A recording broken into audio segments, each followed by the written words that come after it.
In today's show, straight thoughts from Trailblazers Summer League, including Scoot Henderson refusing to sit, plus rule changes coming to the NBA. Welcome to Locked On Blazers. Let's get into it. You are Locked On Trailblazers, your daily Portland Trailblazers podcast. Part of the Locked On Podcast Network, your team every day.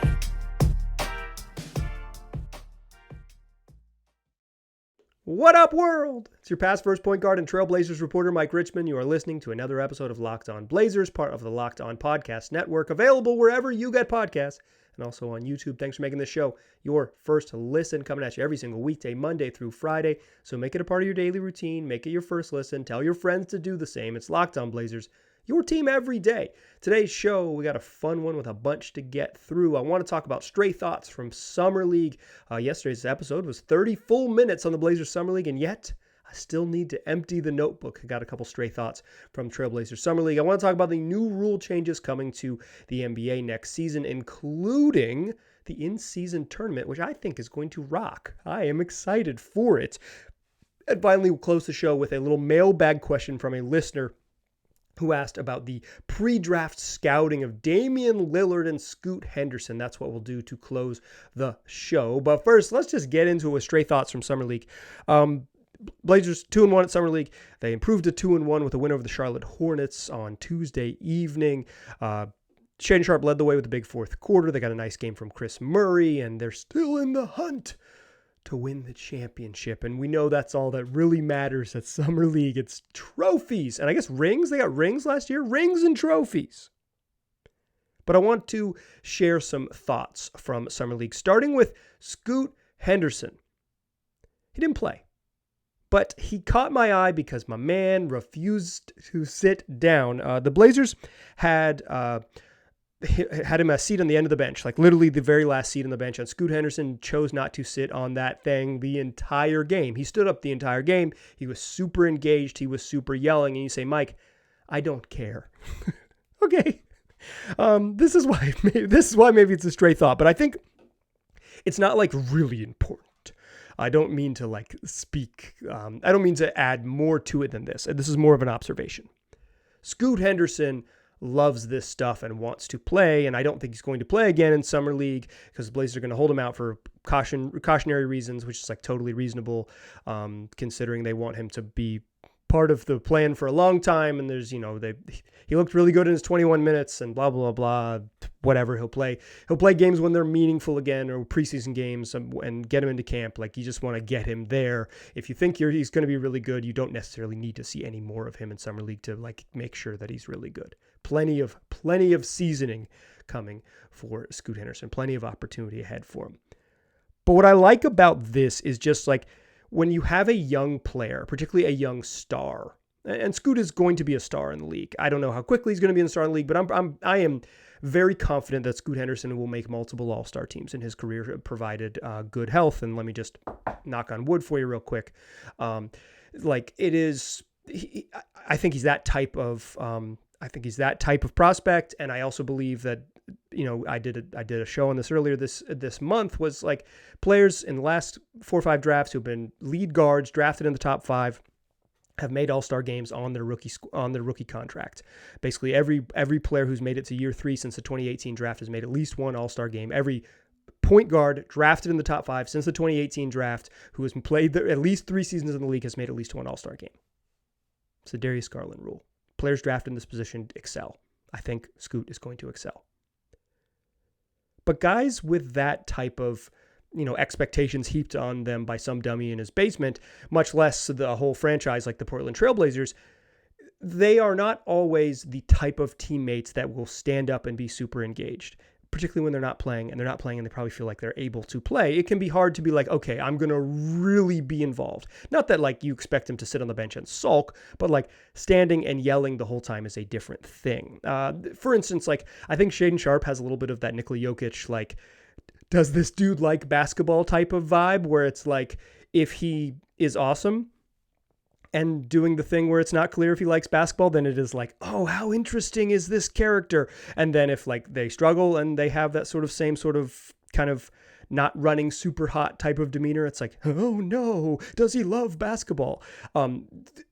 Sharp is like an enigma, right? Or maybe just like a shy person. I think you could just chalk it up to that to some extent. But he is not the stand up and scream at all time for the whole 40 minutes of a summer league game. Scoot is like that. And to me, it is an exciting thing to see someone who is, he said, I'm coming to save the day when he was drafted on a draft night, when he was selected on draft night. I'm coming to save the day. He knows what the deal is. He knows that a franchise icon is likely to leave the team, if not this offseason, sometime in the coming months.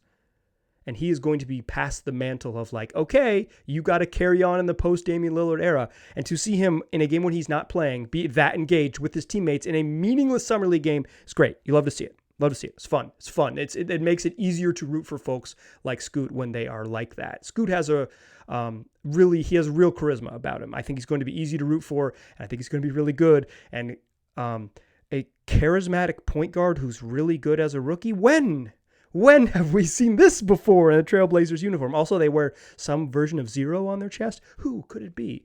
Maybe a little too much pressure to compare him directly to Damian Lillard, but I think Scoot Anderson's going to be really good.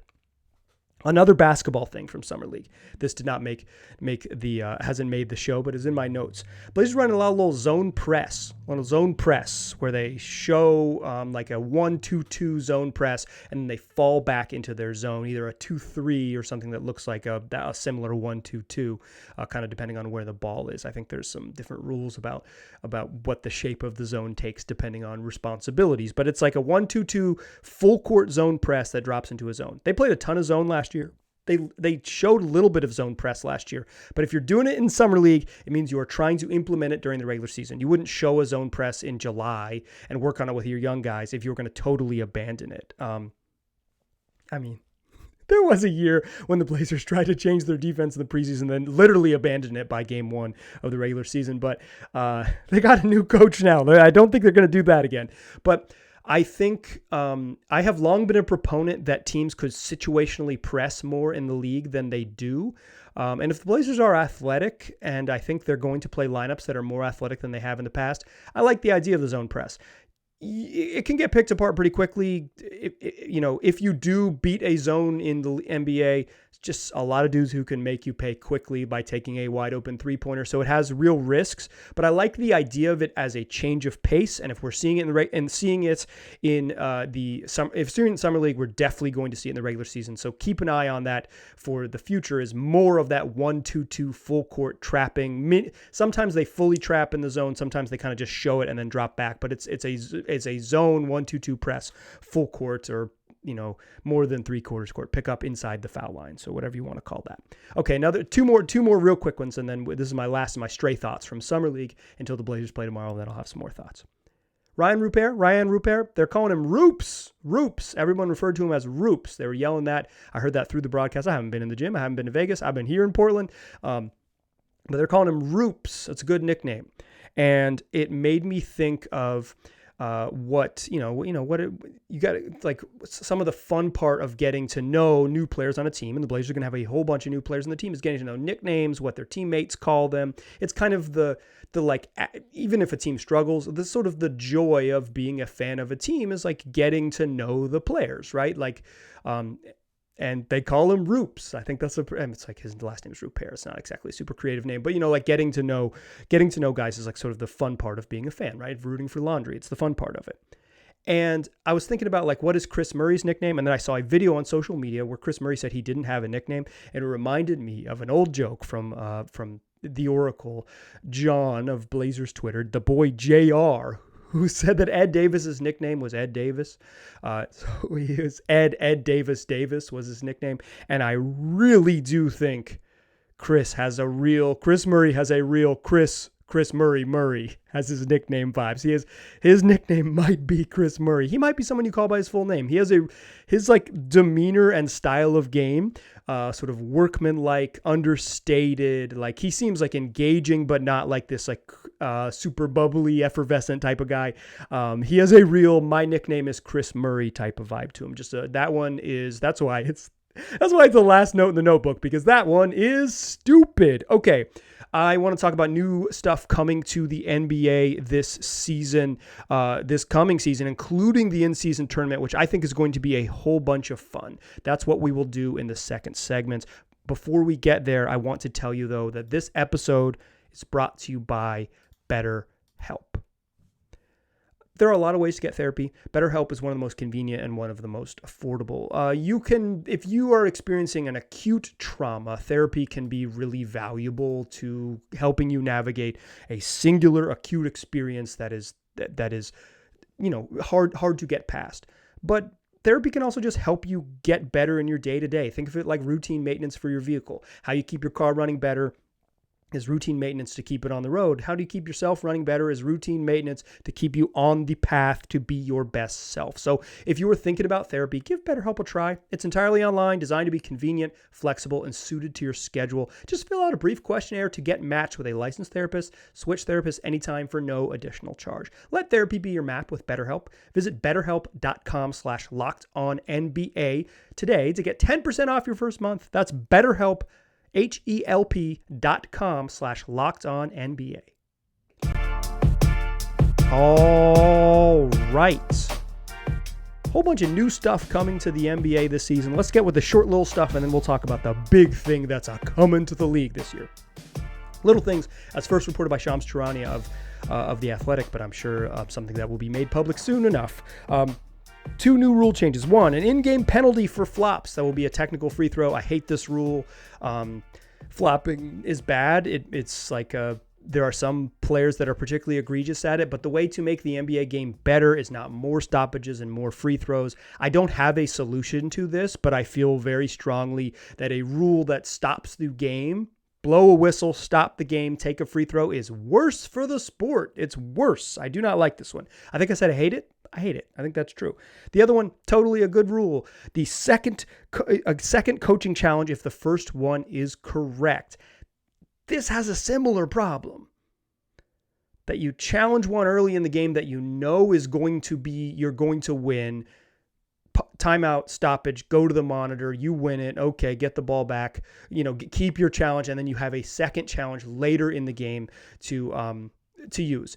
Here's the thing, though. You have to have a timeout to use the challenges. Coaches still are going to use their timeouts pretty much the same way they do. Like Michael Malone will have 2 challenges, right? Like he's someone who's pretty itchy with quick challenges. I think Darvin Ham often, because he gets bullied by LeBron James doing the finger wave thing, has challenged. Those 2, I think, are the 2 coaches in the league who are, in my opinion, the most egregious at like early game challenges. Malone might be the most egregious at it in the NBA. It's like early game, wild, out of bounds calls in the second quarter. Challenge that thing. But if you get it right, now you get a second one. This could lead to more stoppages, but because you need a timeout to take the second challenge, I don't think it'll lead to a ton more. I think like you'll get 1 extra timeout a week, maybe 2 extra timeouts a week for each team in the league. That's not terrible. And like getting the calls right is meaningful to fans in general, though. And like, I'm going to share this in July. So no one gets mad at me like when the games are actually happening. I think missed calls during the NBA regular season are totally fine and part of the game. And please stop whining about the refs. Okay, let's talk about the in-season tournament. This is going to be fun. It's going to be fun. I say this as someone who was skeptical of the play-in. When they first announced the play-in, I said, why do we need all this? Why? The play-in's been good for the league. It has made more teams competitive longer into the season. It has created singular fun moments like DeMar DeRozan's daughter, who was screaming in Toronto to make the Raptors miss all those free throws and eventually get Pascal Siakam traded to the Pacers or whatever. That moment doesn't happen without the play-in. The Miami Heat, maybe don't make the playoffs without and the NBA Finals without the play-in. We've seen teams go from play-in to the second round of the playoffs now. More teams that can be better for longer, more competitive games, more meaningful games down the stretch, except for the Trailblazers, which refuse to play meaningful games after the All-Star break. But that's actually not. I was going to say maybe it'll change this year. I don't know. I don't think it will, y'all. I think we're in for another long March and April. Strap in, your team every day right here. I'll be here. Hang with me. There's going to be a lot of fun parts of the season, I promise. But I was skeptical of the play-in. I'm not skeptical of the in-season tournament because I think adding more meaning to regular season games is what the NBA needs The NBA season is too long. It's too boring. I'm a diehard. If you're listening to this in July, you're probably a diehard too. But casual fans and your casual friends do not need to watch the regular season. There is no reason for them to do it. It has very little value to someone who kind of likes the NBA. The playoffs are 10 weeks long. You can just watch the playoffs and feel like you know everything about the league. It happens every year. I'm sure you've met those people. They're out there. I'll say it like that. So the in-season tournament, here's how it's going to work. There are 6 groups of 5 teams. The Blazers are in a group with the Grizzlies, Suns, Lakers, and Jazz. And they will start with a group stage. And these games will happen on Tuesdays and Fridays in November. So you'll play 4 group games. So the Blazers will play the Grizzlies, they'll play the Suns, play the Lakers, play the Jazz. These just count as regular season games, but they also count as as the tournament group games. The teams that win their group, so the best record in the group, plus the two top records of second place finishers in the conference. So six group winners, that's 6. Then the best remaining team in the East, best remaining team in the West, they go into the quarterfinals, 8-team quarterfinals. And those games will be played in early December. Okay, play the quarterfinals. Winners go to the semis. Semis are in Vegas at a neutral site. Finals are in Vegas at a neutral site. The quarterfinals, the semifinals, all part of the regular season, 82 games. The only teams that will play an extra 83rd game are the team that make the finals. If you win the title, if you win the in-season tournament, each player gets $500,000. There's an incentive for players to play. Even super millionaires want $500,000. It's a nice little incentive. These folks need a cherry for the regular season to matter. I like this. Here's two interesting wrinkles. One, that means when the season comes out, when the regular season schedule is released, every team in the league will have 80 games on the schedule and 2 TBD games. Plus, some teams will only get 40 home games. Some teams will get 41. And there's a chance that a couple teams play as many as 42 home games based on what happens in the quarterfinals, in the quarterfinal and situation. Very, very interesting in my opinion. It is, home games matter to NBA teams. The finance stuff that matters to NBA teams. Getting a home game knocked off. It's not everyone's going to love it, but it is going to be like a big TV thing. It'll happen, like it'll take place, all of this, like in the by the second week of December, it'll be wrapped up. So like the NBA, plenty of fans don't check in until Christmas. This is an incentive to watch in November and December when the games are truly meaningless to most fans. They matter to the diehards, they matter to you and me, but truly meaningless to no fans. Another thing, LOL New Jerseys. Of course the league is getting new jerseys for this. Come on. Cool. Like the jerseys aren't for me. They're for like you if you're a little younger than me, or your children if they're also a little younger than me or whatever. But I think it's like the NBA will never stop making teams have too many jerseys each year. Each team, 17 different jerseys that have nothing to do with their primary colors. That's a real old man yells at clouds thing for someone in his middle 30s to yell about. But it is that the league has too many jerseys.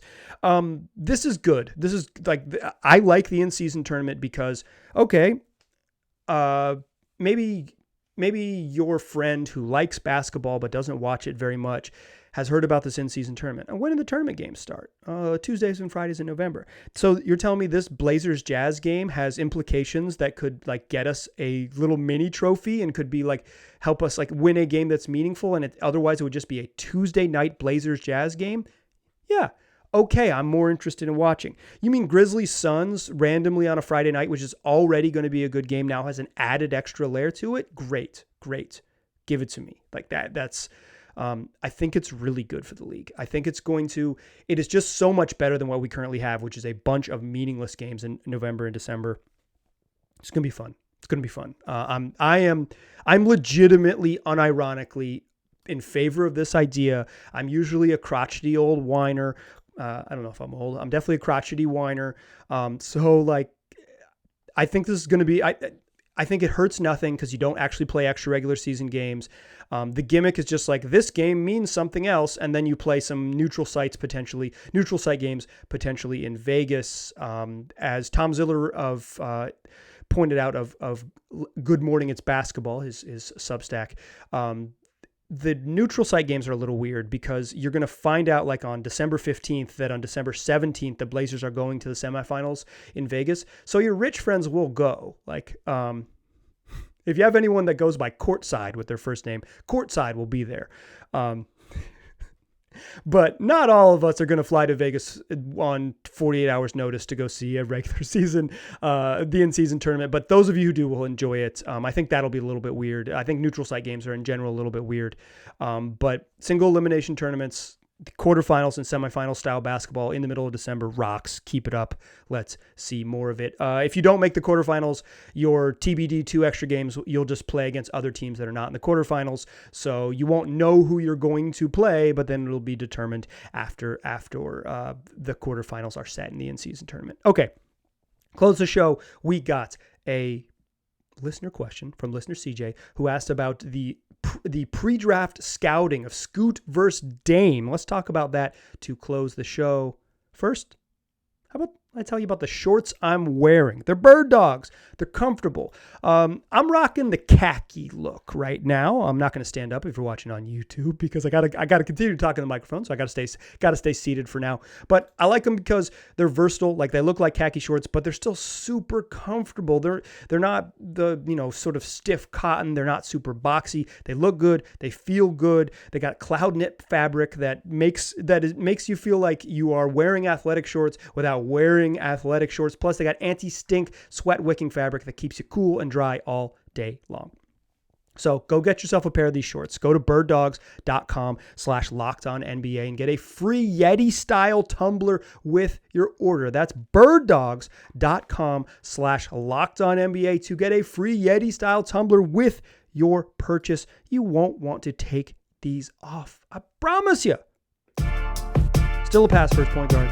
Still Mike Richmond. You are still listening to Locked On Blazers.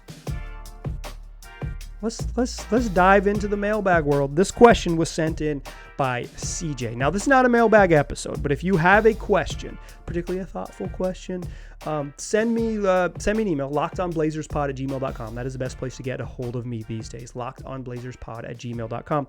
And we'll do mailbag next week, kind of once Summer League wraps up and we're kind of in a stage of the quiet time in the league and we can have a little bit of fun. But for now, this was a really good question that listener CJ sent in. And it's a little long-winded, so I'm editing it for clarity here. And basically it was like, in a scenario in which Scoot Henderson and Damian Lillard were in the same draft, who would go first? And CJ noted, like, it's probably going to be Scoot just based on the hype around him.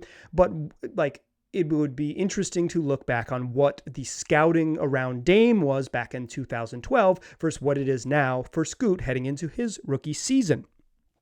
Great question, great idea, great hypothetical. We love to see it. CJ, thanks for the question. So, luckily, the Blazers assistant GM, Mike Schmitz, was a professional draft scout for like a decade prior to taking the Blazers job. So not all, but because Draft Express is behind a paywall or hidden now, all the old videos that are no longer available for Mike Schmidt's like 2013 or 2012 Draft Express video on Dame isn't available. But before he worked at Draft Express, Schmitz worked for Valley of the Sun, a fan-sided blog covering the Suns. He's an Arizona guy, and he wrote a really just nice pre-draft story interviewing Dame's college coach Randy Ray about Dame as a prospect, and included this incredible little paragraph. I will quote here.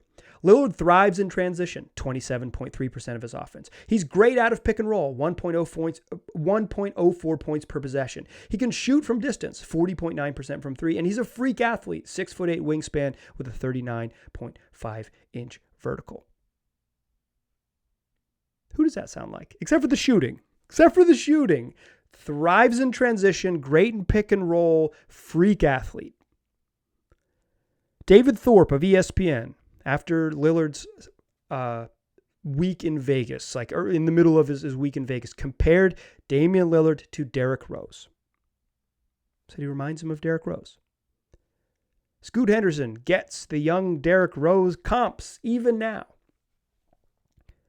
there aren't a ton, just because of like Dame was the 2012 draft and the internet is, well, it lives forever, also hard to find. But so I couldn't find, like, Draft Express has changed its archive, so I couldn't get those, all of Schmitz's talk, all of Schmitz's ideas. But I did go back to NBA DraftNet, which has a great database for old profiles. And there's a pretty funny Damian Lillard thoughts in this one, including has improved his decision-making over the last few years, but can get carried away and take questionable shots when he gets hot. Yeah, he can do that. Even now, as a future Hall of Famer, Damian Lillard can take some questionable shots when he gets hot. He actually made the questionable shots his calling card, right? Like he hit literally a bad shot, a 37-footer to end a playoff series. He made questionable shots, the top of his dang resume. Yeah, it's a pretty fun one. I think the curious thing about NBA DraftNet is that they think that that Dame is a good scoring guard with maybe some limited playmaking skills, and quote, a team could be willing to roll the dice on him perhaps as soon as the mid to late lottery. That was back in March of 2012. He was 7th on their big board, projected to go number 6 overall to the Portland Trailblazers, the number 1 overall point guard, and given a 96 grade as a prospect by NBA DraftNet. So I mentioned that Mike Schmitz has been doing this publicly, and back in the June of 2012, he wrote that nice piece on Dame for Valley of the Sun. Well, working for ESPN in a more public format, and when Draft Express was absorbed by Yahoo and then transferred over to ESPN in some media stuff that you don't care about. But in May of 2022, Mike Schmitz sat down with then G League Ignite 17-year-old, I guess he turned 18 at the time, Scoot Henderson.